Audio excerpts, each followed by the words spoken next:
I'm out here in the wilderness as I continue to lead you through the Bible in 40 words. And if you're going to make a list of the 40 most important words or theme words of the Bible, the word wilderness has to be on that list.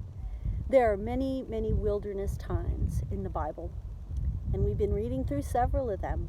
We started with Adam and Eve being cast out of the garden and into the wilderness, and there have been wilderness times ever since. And we remember Jesus in the wilderness during this time of Lent. And so if you're reading along with me in real time, it's Lent, Easter is coming, and guess what? You're going to get a week off for Easter.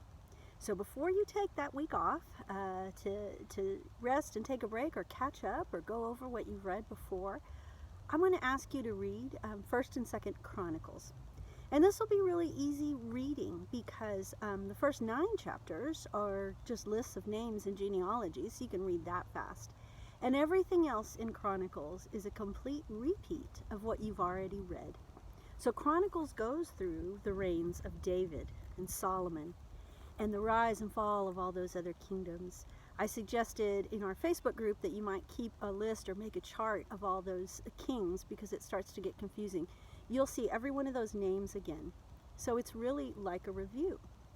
So the 1st and 2nd Chronicles, like 1st and 2nd Samuel, 1st and 2nd Kings, it was originally one book that got divided up because it was long.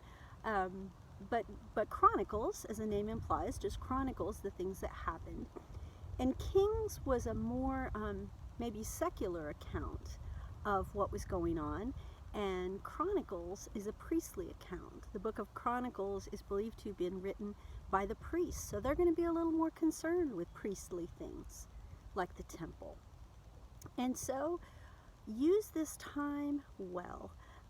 Go through Chronicles.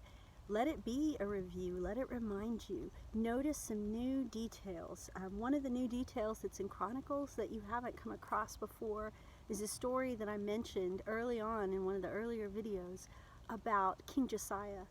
And he was one of those kings who was reigning at a time when the people had forgotten all about God.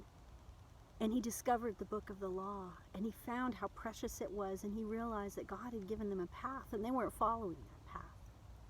And so may you have a blessed Lent, what's left of it. May you have blessed reading time as you consider what's in the books of Chronicles. Amen.